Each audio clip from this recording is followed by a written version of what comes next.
Now, there was a brief, beautiful moment in action movie history when Steven Seagal felt less like a movie star and more like a force of nature. He wasn't cracking jokes, he wasn't trying to be everybody's friend, and he definitely wasn't sweating. He'd just walk into a room, break a few bones, whisper something threatening, and somehow leave the room looking even more calm than he did when he walked in. And for a stretch of films that ran from Above the Law to Under Siege, Seagal carved out one of the most bizarre, fascinating, and undeniably iconic runs of the VHS era that has never been replicated. So tonight we're going to take one long trip through the peak years when the ponytail was tight, the attitude was ice cold, and the video store action aisle was absolutely plentiful. Here we go, Mr. Big Balls. I'm gonna take you to the bank, Senator Trent. To the blood bank.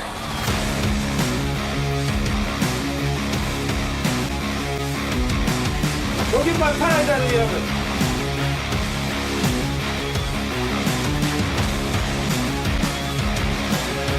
My friend, you know, he's a little bit country. I'm a little bit rock and roll.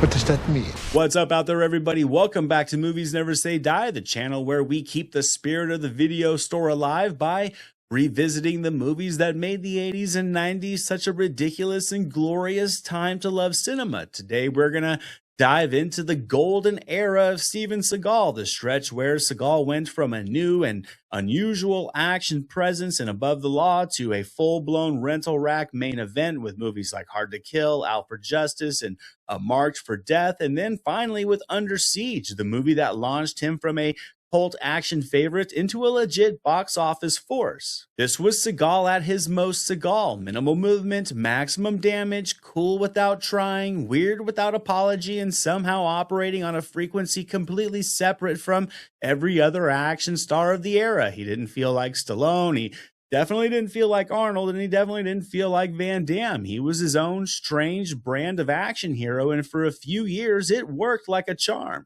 So today we're going to look back at all 5 films from his legendary run. I got all 5 episodes of my Seagal series in one massive video covering the hits, the highlights, the attitude, the fights, the one-liners, the villains, and just what made this stretch such a perfect little time capsule of early 90s action cinema. So let's rewind it back, hit the video store shelf, and step into the golden era of Steven Seagal.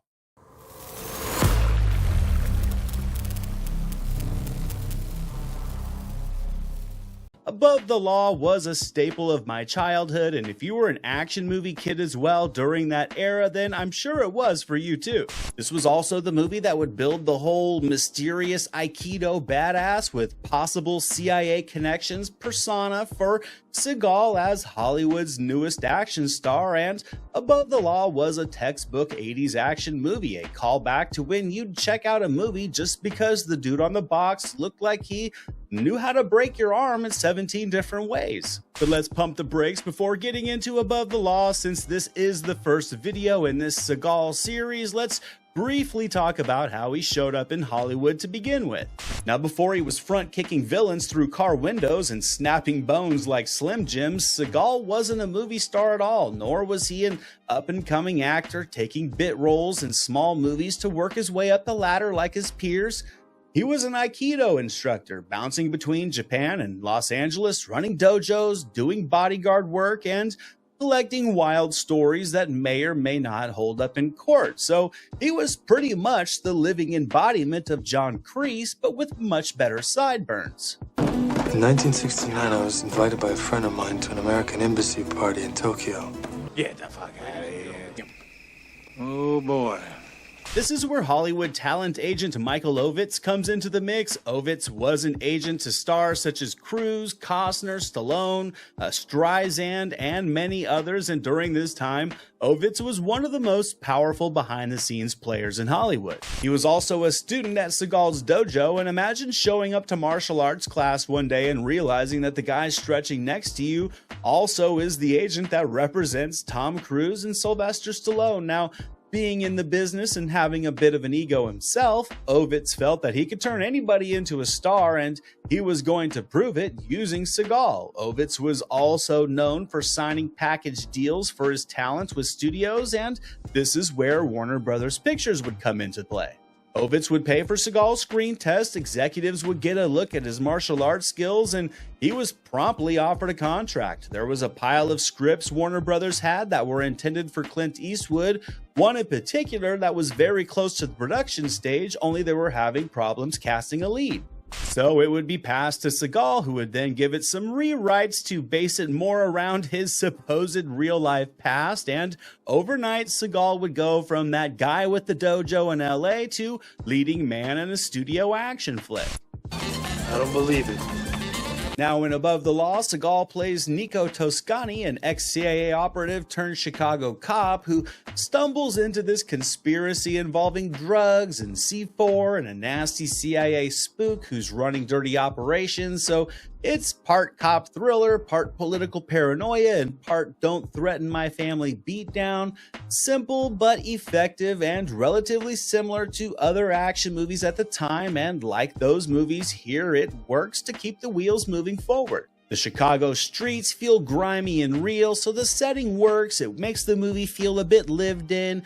Pam Grier shows up as his partner to inject some charm. A pre-famed Sharon Stone is the wife at home, with Henry Silva serving up a charismatic villain, all while Seagal is walking around like a guy who's permanently one smart remark away from slamming it through a window. He would actually choreograph all the aikido himself for this movie, and to his credit, that flowing, bone-popping style did feel completely different from the usual punch-kick fare in the genre at the time. The action overall isn't necessarily fast, but it was very gritty, violent, and it felt surprisingly realistic for just being martial arts injected into a street-level action movie where it's usually all the traditional fisticuffs and gunplay, and it definitely appealed to the masses. After the movie hit, aikido got a real bump, and suddenly Seagal's struggling LA dojo was selling out its classes. Not a bad side effect for a film debut. Casting fun fact of the day, Chuck Norris was actually offered the lead of this movie first, but at the time he was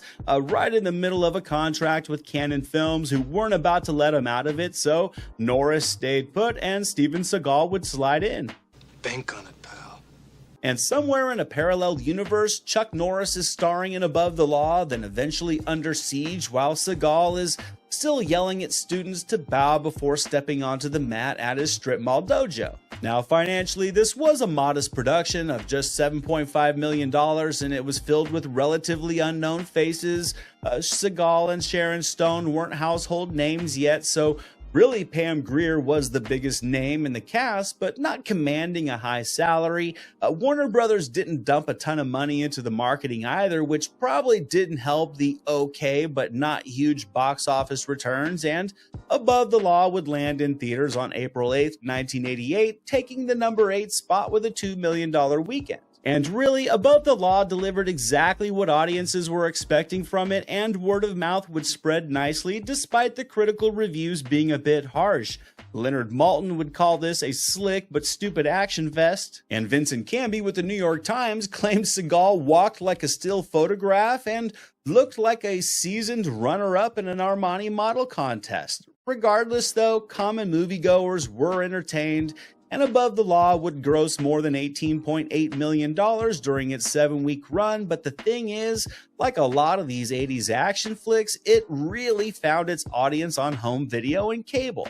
If you grew up roaming rental aisles, Above the Law was just one of those boxes that was always just there, staring at you from the action shelf, begging you to rent it. That's where I would find this movie, which now turns the question to you guys. Did you first see this movie in theaters, on VHS as a rental, or on cable TV at night during some ridiculous hour? Let me know down in the comments. I'm curious to see where Nico Toscani first ambushed you back in the day. Now, over time, this one has ended up being ranked as one of Seagal's best, partly because it feels the most grounded and just hungry overall to prove its legitimacy, and partly because his run of good movies didn't last very long. I mean, Is Above the Law a flawless movie? It's far from it, but it's a perfect late 80s time capsule and the blueprint for the whole Seagal persona of quiet speeches about justice and whispered threats, and then suddenly having someone's arm bending the wrong direction. Performance-wise, Seagal's not that bad for a first-timer, and I think he really does work extremely well in playing off of the experience of Greer, which is where he delivers his best scenes between all the action sequences. So as an action movie, I think it gives you everything you need. Chase sequences, some fight sequences, gunplay, and like other action movies from the time, the focal gimmick. In this case, Seagal's cinema-fresh aikido skills to give Above the Law its genre hook. You've got that wonderfully awkward yet iconic Seagal run during the alley attack. I mean, sweet Nancy Moses, look at that form. It's ridiculous. The dude's charging forward like his upper body didn't get the memo from his legs, but then we get moments like the store fight where the action suddenly feels razor sharp and legitimately cool. So it's clumsy in places, it's slick in others, and somehow that mix is exactly what makes Seagal's first movie so fun to revisit. So I'm going to give 1988's Above the Law 5 out of 5 Seagals. It was a great introduction to what Seagal could deliver in the genre, and it blended that with all the great tropes of a prototypical action movie from the era. It moves fast and makes the action the primary focus, while also benefiting from the charisma of Pam Grier to really prop up Seagal's performance during the quieter moments.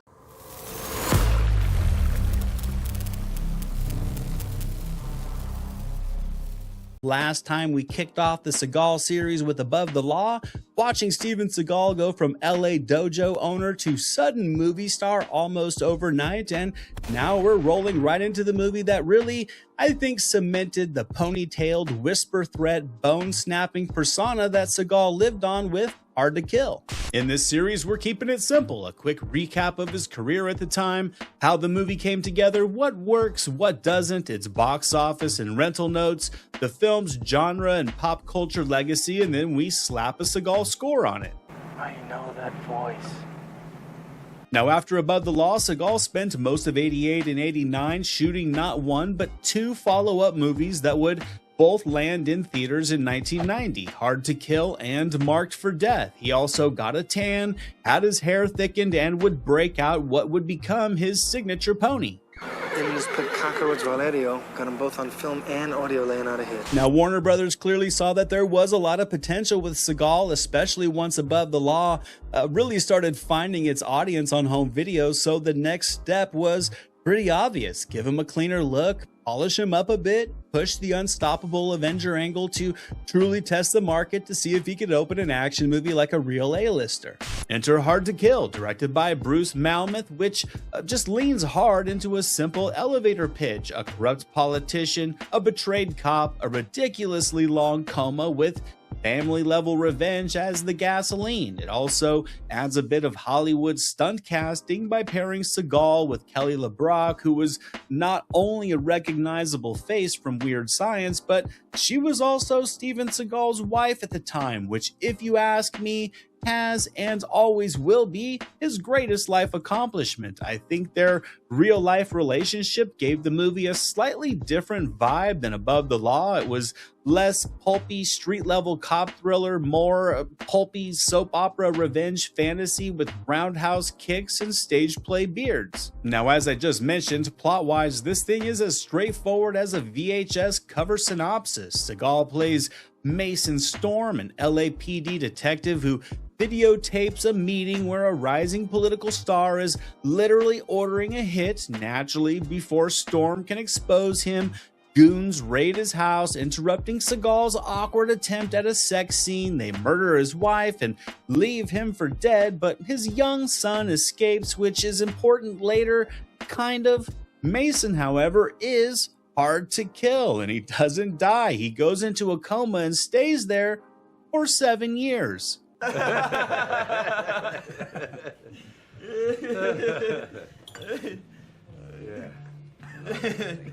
Why not 6 months, a year, maybe even 2 max? Well, it's because it was the very late 80s, it's an action movie, and the better part of a decade felt like the best route for an unstoppable action hero. Regardless, when he wakes up, he's got a wrecked body, a foggy brain, a horrible prop beard, and a very helpful nurse named Andy, played by Kelly LeBrock, and he's got one mission: to get strong enough to avenge the death of his family and to dispense ponytail justice. Now, on a personal level, this was the first Seagal movie I ever watched. I remember catching it on cable and just instantly getting hooked on the brutal takedowns. Now, even for my teenage self, the amnesia angle was just pure soap opera nonsense. It actually reminded me of all the stuff I didn't see when I wasn't watching soap operas with my aunt and grandma, but really, it didn't matter. This movie was just fueled entirely by the most basic emotions possible. They killed my family, they left me for dead, now I'm going to kill them all back. And honestly, sometimes that's exactly what you wanted from an action weekend rental in the 90s. I'm gonna take you to the bank, Senator Trent. To the blood bank. Is the coma stuff believable? Absolutely not. Seagal's Mason Storm basically goes from a human raised into a functioning Terminator by punching wood and doing slow-mo Tai Chi and using himself as a human incense burner in one montage. But that's also when the movie kicks into high gear and really starts having fun. I mean, the second he's out of that hospital bed, he's dropping one-liners and he's taking dudes out like the 7-year nap was just a long lunch break. And as kids, we couldn't get enough of it. We'd sit there practicing those Seagal hand traps and wrist snaps on each other while we watched. And for a 13-year-old, this was just way cooler than anything Disney was putting out for kids.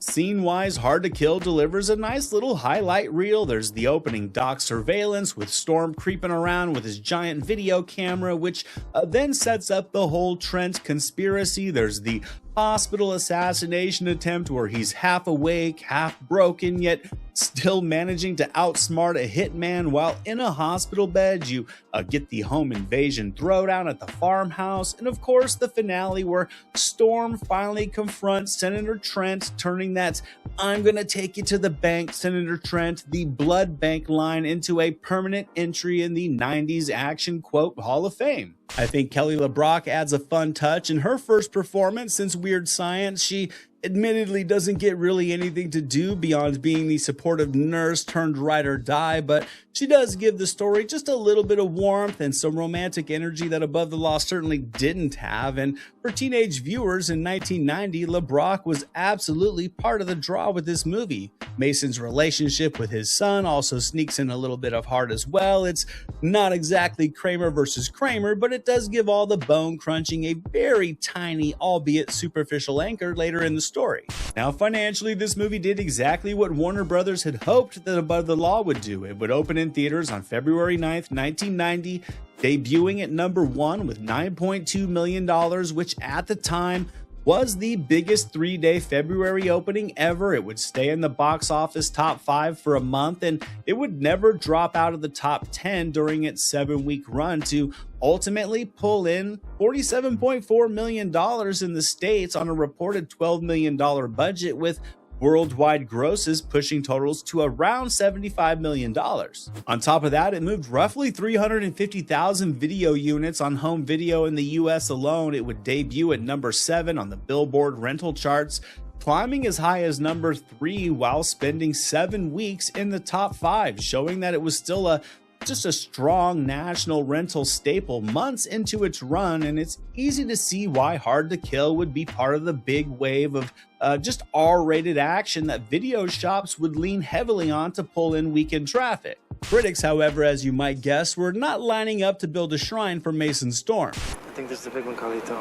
Got our own little Academy Award here, and think it's gonna be good. You ready? Most either laughed at it or casually dismissed it. Variety knocked the film for sluggish direction and a threadbare screenplay, which, to be fair, isn't totally wrong if you're judging Hard to Kill as prestige cinema. Some got the point, though. Janet Maslin over at the New York Times was much more into it, calling it a lively one for its genre and noting that it's at least ambitious enough to do more than just string together random action scenes. So, as you can see, a few of the critics at the time clearly did get the assignment for this movie. Because where Hard to Kill really lives is in that early 90s action sweet spot, it doubles down on everything above the law teased, the whispery threats, the close quarter bone snaps, the you messed with the wrong guy energy, but stylistically it doesn't feel like a huge step up from his debut. The direction and the cinematography are pretty simple overall, almost TV movie-esque at times, so the action ends up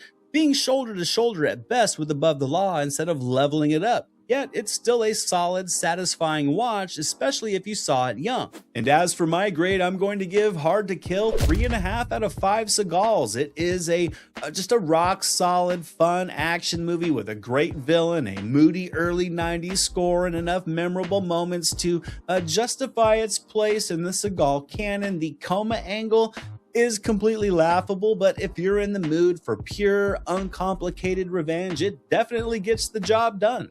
So, how come you're not watching the Oscars tonight? The Oscars? Yeah, the Oscars. I hate the Oscars. You're not having a good time, huh?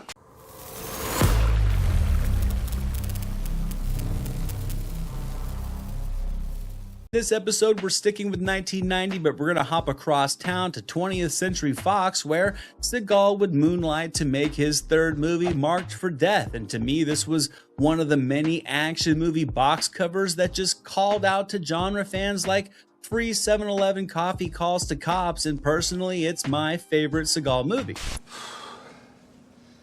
One thought he was invincible, the other thought he could fly. So? They were both wrong. In the Seagal series, we're keeping it simple, a quick career backdrop from the last film, how this movie came together, what works, what doesn't, its box office imprint, overall legacy, and then we slap a Seagal score on it. So with that said, let's talk about how we got from Mason Storm and his coma beard to DEA burnout John Hatcher. Now, behind the scenes, Seagal had actually wanted Dwight H. Little to direct Hard to Kill, but the studio had vetoed that. So when Warner Brothers gave Seagal the option to do one film with another company during his contract, Seagal cast that chip in quickly and he went over to 20th Century Fox to make Marked for Death with Little in the director's chair. But Marked for Death was actually not the movie Seagal wanted to do with Fox. He was desperately trying to land the lead role in Predator 2, but there were some issues. According to Predator 2 director Stephen Hopkins, Seagal wanted to completely rewrite his character, turning the character into a CIA psychiatrist who was also skilled in martial arts as well as being a weapons expert. Artists, huh? Where would we be without them? So Danny Glover would be cast in that role instead, making it safe to say the studio wasn't really interested in the creative concepts Seagal was coming up with for Predator 2, but he would find his own lane pretty quickly though, because at this time, action movies were pushing $25 to $30 million to make. With known stars, you were looking at roughly $35 to $45 million a movie, since stars like Stallone and Schwarzenegger were commanding $10 million salaries at that time. For Hard to Kill, Seagal earned $500,000. He would double that to $1 million for Marked for Death, which still felt like dollar store prices to producers. Hard to Kill's early box office performance even earned this movie an extra $1 million in the budget, pushing it to a still very affordable $12 million. Which, when you look at it, is about as early 90s Hollywood as it could get, with studio execs at the time who were just printing cash. Hey, your last movie did well? How many more bones do you think you could break with an extra $1 million? That was essentially the motto. Now, this was also around the time when Seagal's ego was really starting to, say, expand, and there was some off-screen drama brewing over the writing credits for this voodoo action romp. Old Stevie Seagal had tried to get full writing credit for this movie, claiming that he rewrote 93% of the script. Oddly specific, but sadly the Writers Guild of America looked at the case evidence presented and said, yeah, no, and ruled in favor of the original writers. So when you think about it, Marked for Death ends up being very on brand. Behind the scenes ego, on-screen mayhem, audiences delighted because during this era, action stars were pretty much the diva wide receivers of Hollywood. If you don't write checks, how do you pay these guys? Straight cash, homie. Now, while all of this is happening, Hard to Kill lands in theaters on the third day of Marked for Death's shoot. It becomes an instant hit and it has people talking. Reportedly, they're shooting scenes in downtown LA and suddenly limos full of CAA agents and producers pull up, all wanting to see the next big action star in person, and that's really the environment of Marked for Death's production. Seagal going from that aikido guy with a dojo to we might have our very own Van Damme with a rocking ponytail seemingly overnight. Now, on a personal level, I've always loved this movie as a kid. The violence in Marked for Death just felt gnarlier than what Van Damme was doing at the time. Van Damme was the flashy spin kick showman, while Seagal in this movie felt like he wandered in from just a darker, meaner league. You want that, David? Go ahead, kill her. I don't know her. I don't care about her. As a childhood wrestling fan, I always equated Van Damme as the WWF. Colorful, big entrances, dramatic moves, amazing shoot interview charisma. Seagal here and in general felt like the NWA. Gritty, back alley vibes, cringeworthy brutality, and way more likely to just leave someone bleeding on the mat. Both fun in their own ways, but different nonetheless. And even though I'd grow to become much more of a Van Damme fan, Seagal at this point was firing on all cylinders in the action genre. The plot for Marked for Death is simple. It follows Seagal as John Hatcher, a burnt-out DEA agent who walks away from the job and heads back to his hometown, just looking for some peace and family time, and instead he finds a Jamaican drug posse led by Screwface turning his old neighborhood into a war zone. And when his family gets targeted and his niece ends up in the crosshairs, Hatcher snaps right back into Aikido-fueled rage mode and decides to dismantle Screwface's operation mostly by hand and also with the help of his old buddy played by Keith David. And it's funny because, you know, as a kid, the world of this movie just, I don't know, kind of always felt like it existed right next door to Predator 2. The movie just moves and looks and acts like the Predator sequel, from the tone to the mood to the atmosphere. Screwface always kind of felt like the younger cousin of King Willie in Predator 2. So growing up, I was convinced these movies shared an unspoken connection. You can't see the eyes of the demon until him come calling. He must be beat back 1,000 times. Maybe I'll try and catch up with you. I also vividly remember a friend's dad having this on VHS. They were the parents who actually signed up for the Columbia House movie package and paid for it each month. This was one of those movies you knew you shouldn't be watching at that age, which only made every broken limb and every wild black magic chant feel much more forbidden and cooler. This wasn't kid-friendly action. This was, you're gonna see some stuff that would absolutely get cut off a primetime TV edit, and that made it even better. Scene-wise, Marked for Death brings some great early 90s action energy. There's the opening South American bus that sets up Hatcher's burnout, and where Seagal unveils his windmill running formation, you get bar and club showdowns that feel sticky and dangerous. There's a great jewelry store sequence and street fights where Seagal's doing his close quarters Aikido thing that people were just loving at the time, trapping, twisting, and yes, audibly breaking bad guy appendages. And of course, the showdown with Screwface, which I think went so hard it almost felt like two happy endings stapled together, and I still think it's one of the more memorable villain confrontations of Seagal's golden era run, which actually does tie right into this movie's reputation overall. In 1990, the National Coalition on TV Violence ranked Marked for Death as one of the most violent movies of the year, and multiple scenes had to be trimmed down just to squeak by with an R rating, which does explain some of the weird little jump cuts and the awkward edits that you see during the fight, because you can just feel the MPAA hovering over the footage with a sword of their own, just slashing out all the really good stuff. Now, on the financial side, the movie did exactly what Fox was hoping it would do.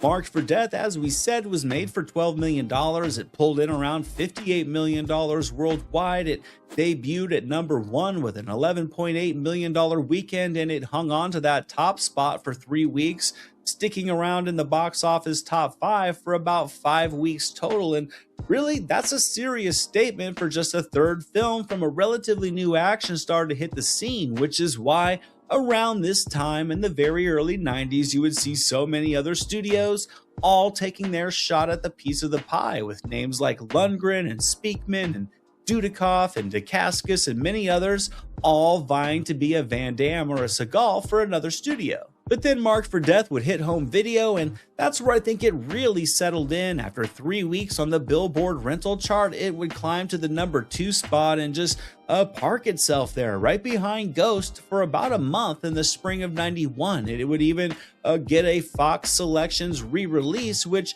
basically meant it was a steady earner and a genuine early 90s video store staple that just lived on the top shelf of the action movie section for years. Now, as for the critics, they were not handing this movie its flowers. A lot of the reviews focused solely on the Jamaican stereotypes and the way the posse was portrayed, and that film criticism absolutely followed the movie around. Janet Maslin, in her review at the time, said it lacked visual interest and suspense, and then added that Seagal didn't look as striking this time around because the camera angles made him look jowly. So basically, he has double chins, which is a brutal thing to put in print about a guy whose whole job is to look cool while breaking people.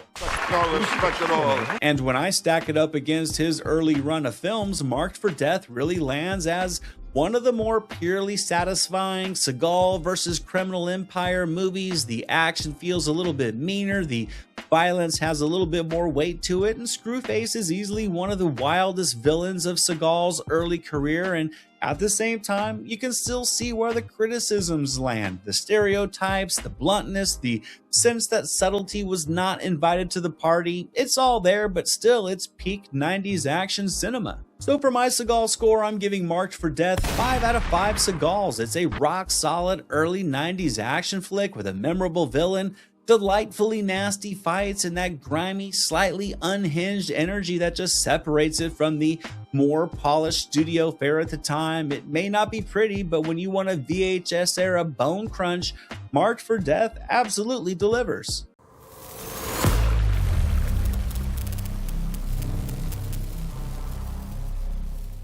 Last time in the Seagal series, we covered Marked for Death. This was a Seagal Chicago detour where suburban drug war chaos met bone-crunching aikido, so this time we're rolling right into his next step of his early run.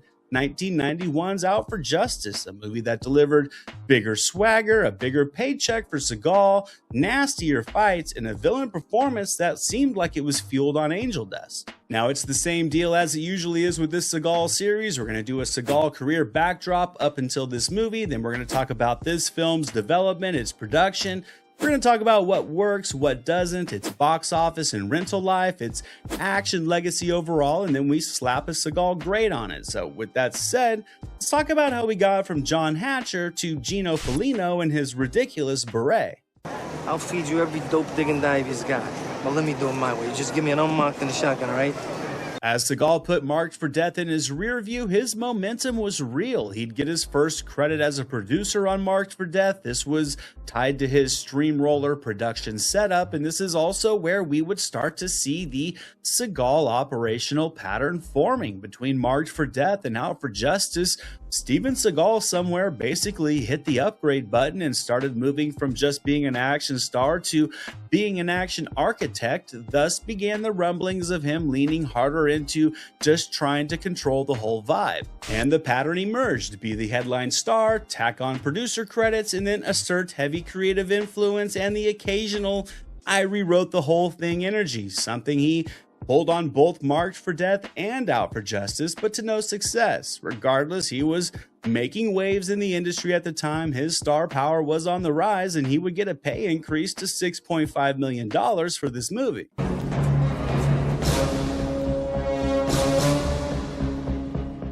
Out for Justice was directed by John Flynn, and one of my favorite little fun facts about this one is that it was originally titled The Price of Our Blood, but Warner Brothers being Warner Brothers, they wanted a short, punchy, 3-word Seagal title like his earlier hits, which really explains why his whole era sounded like somebody was feeding action verbs into a versateller. Hard to kill, marked for death, out for justice, above the law. It really was pure poetry for the VHS wall. Now, behind the scenes, Out for Justice did have some turbulence in its production. There are notes that Seagal reportedly had some of William Forsythe's scenes cut out because he felt Forsythe was upstaging him, which, if you've seen him in this movie, that's kind of like saying, I brought the sun closer to us because it was too bright. I mean, Forsythe is operating at a full maniacal gremlin volume in this movie, so there is really nothing that Seagal could have done to diminish that.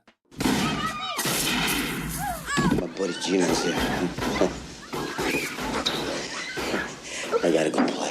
Flynn also didn't exactly paint a rosy picture of working with Seagal on this film either, describing frequent lateness and delays. And then there is the infamous story people repeat about stunt legend Gene LaBelle supposedly choking Seagal out on set, which didn't quite end with Seagal crapping his pants like the myth claims. I tried to fart and a little shit came out. I just shorted. Right, now let's go. Because if you read Stephen Lambert's book, From the Streets of Brooklyn to the Halls of Hollywood, Lambert, who claimed to be on the scene that day, frames it as more of a behind-the-scenes scuffle where LaBelle pretty much handled business after Seagal escalated things when he claimed to be impervious to being rendered unconscious. LaBelle had to prove him otherwise. Either way, it's one of those Hollywood folklore stories that just really stuck to this production like gum under a theater seat.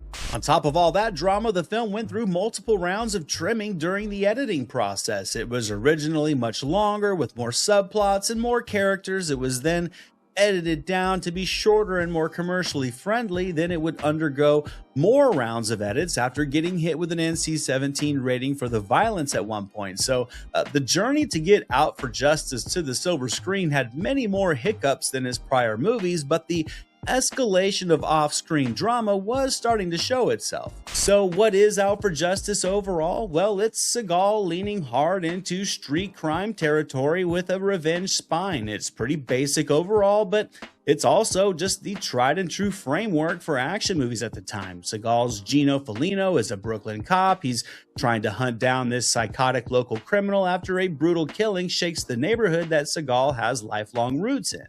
Yeah, I'm close because I know this guy better than anybody else. I know the neighborhood better than anybody else, better than the other cops do, all right?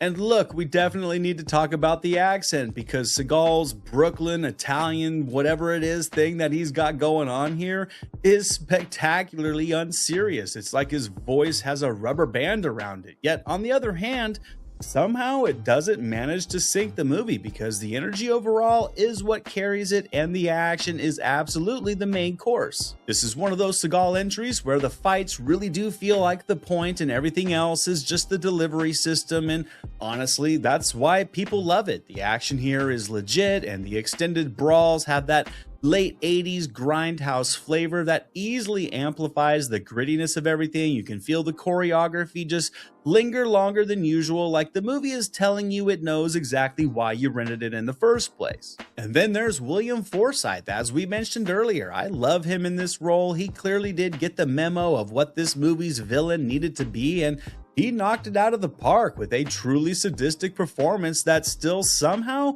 just manages to bring some fun, twisted charisma to it as well. He plays the villain here like a man who just woke up and chose chaos professionally. It's not subtle, it's not classy, it's deliciously unhinged, and Forsythe really was the perfect person for this part. And I will always have fond memories of this movie. I remember seeing it in the theaters when my cousin came into town. He took my aunt and uncle to see it. I came with them. Now, they are a very PG couple, if not G-rated, and just sitting there and watching them in stunned silence as this movie just unloads F-bombs and violence and flashes of nudity like it was trying to permanently end their relationship with cinema is a memory that always brings a smile to my face no matter what. And it was also sort of the magic of people loving to go to the movies as an event during the time. Sometimes you didn't just watch a movie, sometimes you survived it as a family unit.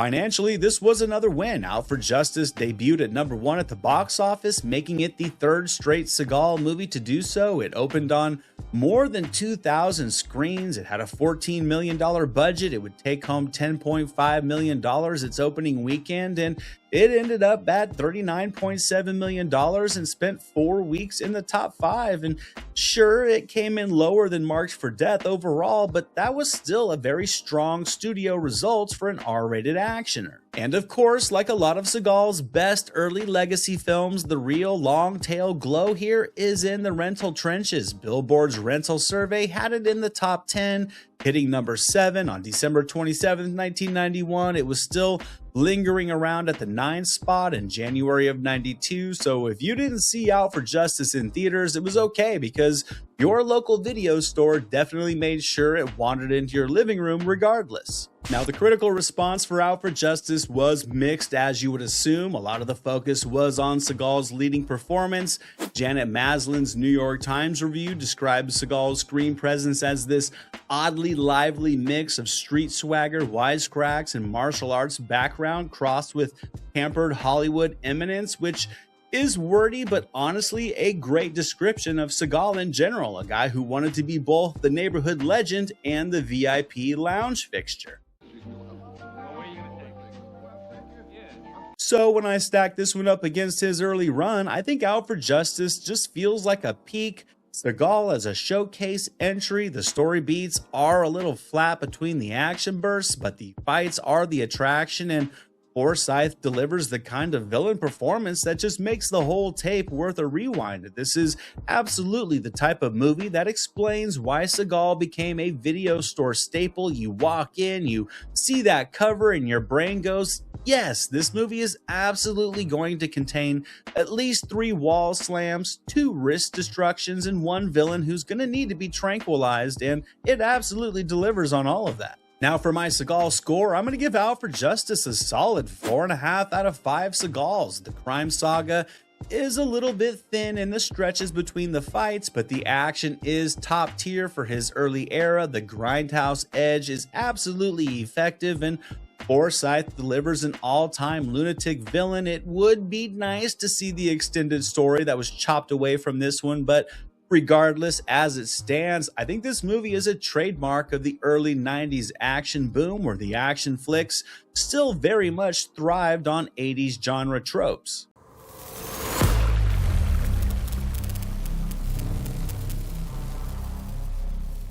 Last time in the Seagal series, we covered Out for Justice, where Seagal stomped through Brooklyn in full street-level revenge mode with a villain who almost stole the movie out from under him. This time, we're rolling into the next phase of that early golden era Seagal run with 1992's Under Siege, a movie with bigger scale, bigger box office results, nastier villains, and the kind of glossy studio energy that kind of made it feel like Seagal had wandered into the A-list action aisle and made himself feel comfortable. Now, it's the same deal as always with the Seagal series. We're going to do a quick Seagal career backdrop up to this movie, then we're going to dive into this one, covering its development and production. We're going to talk about what works, what doesn't. We're going to cover its box office and rental life, talk about its action legacy, and then we're going to slap a Seagal grade on it. So with all of that said, let's dive into how we got from Gino Felino's Brooklyn street chaos to Casey Ryback cooking in what would end up being the world's most dangerous kitchen.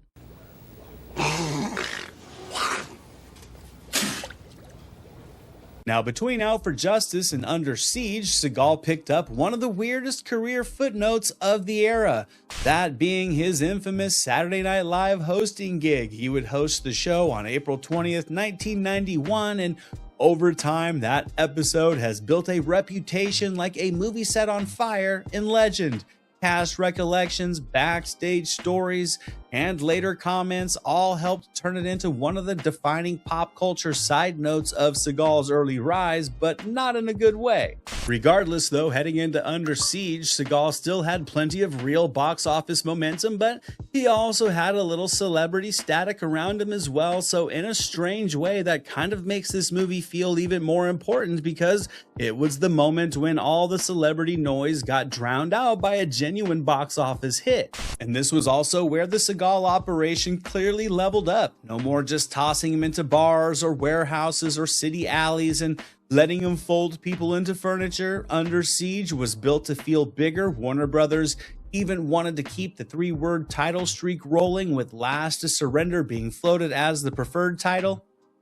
Negative. Before that, it was apparently going as Dreadnought when production kicked off, which to me sounds less like a hit action movie and more like a direct-to-video movie sold at Kmart from the bargain bin. Thankfully, a third title option came in and won out, because Under Siege just sounds cleaner, meaner, sharper, and way more like the kind of movie that just belonged on a premium VHS box with metallic lettering. Now, behind the scenes, the production had a real event movie footprint to it as well. Production would kick off in March of '92 in Mobile, Alabama, with the USS Alabama being dressed up as the USS Missouri, and most interior sets being built in airport hangars, with extra footage being shot in and around Pearl Harbor and San Francisco. And you can just feel that scale all throughout this finished movie. It doesn't play like the other compact Seagal revenge action romps. It feels broader, more expensive, and much more polished from the jump. Apparently, Seagal also reportedly passed on this project multiple times until revisions were made that improved Erica Eleniak's character, with Seagal claiming he didn't like the idea of the hero saving the day with a dumb, shallow stripper, so her character was rewritten and reworked to be given more depth. Although years later, Seagal would claim he wanted the opposite, so who knows for sure. It's just Seagal being Seagal. What kind of babbling bullshit is this? Regardless, Under Siege still felt more grounded with a wider scope. During the rollout, Seagal even was pitching the film as more of an adventure than a straight-up action beatdown movie like his other flicks, and honestly, that checks out. The movie still does have that Seagal DNA, but it definitely feels like a bigger, more complex ride wrapped around him. I think this is the big one, Carlito. Got our own little Academy Award here, and I think it's gonna be good. You ready? There's also the fun visual detail that Seagal cut the trademark ponytail off for this movie, which sounds small until you realize how much of early Seagal mythology was wrapped up into that whole silhouette. It was almost like Under Siege was trying to sand off just enough of the old image to make him more digestible as a mainstream action lead. Not too much, obviously. This is still very much Steven Seagal, but just enough that the movie could sell him less as a cult martial arts oddity and more as a mainstream studio action hero. Are you like some special forces guy or something? I'm just a cook.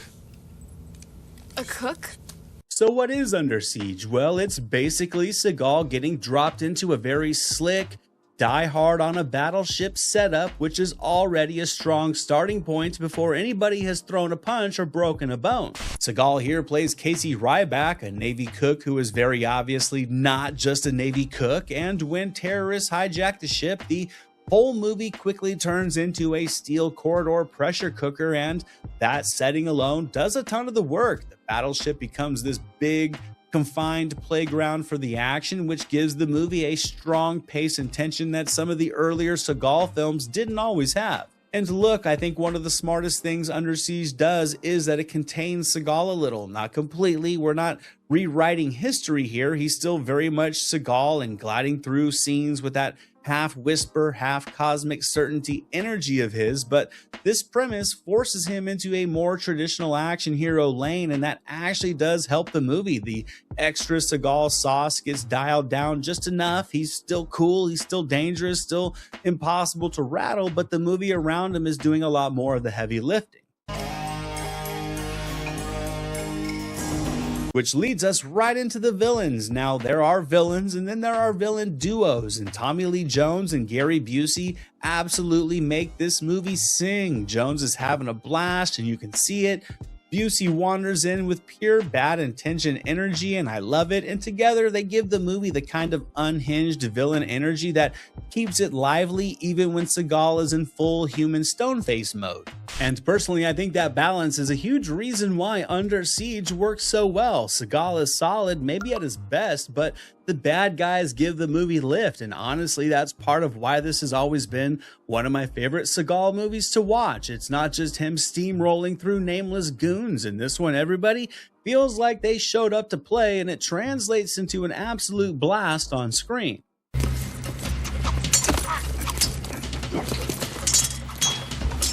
I think the action greatly benefits from the setting and the tight pacing. The fights are well staged, the movie moves quickly, and there's just a polished studio sheen here that makes everything pop a little more than his earlier entries. It still has the satisfying Seagal brand of bone-snapping efficiency, but now it's wrapped inside something that feels cleaner and tighter. This isn't just a rental shelf curiosity. This is a movie that made it feel like Seagal had a shot at becoming something bigger in the industry.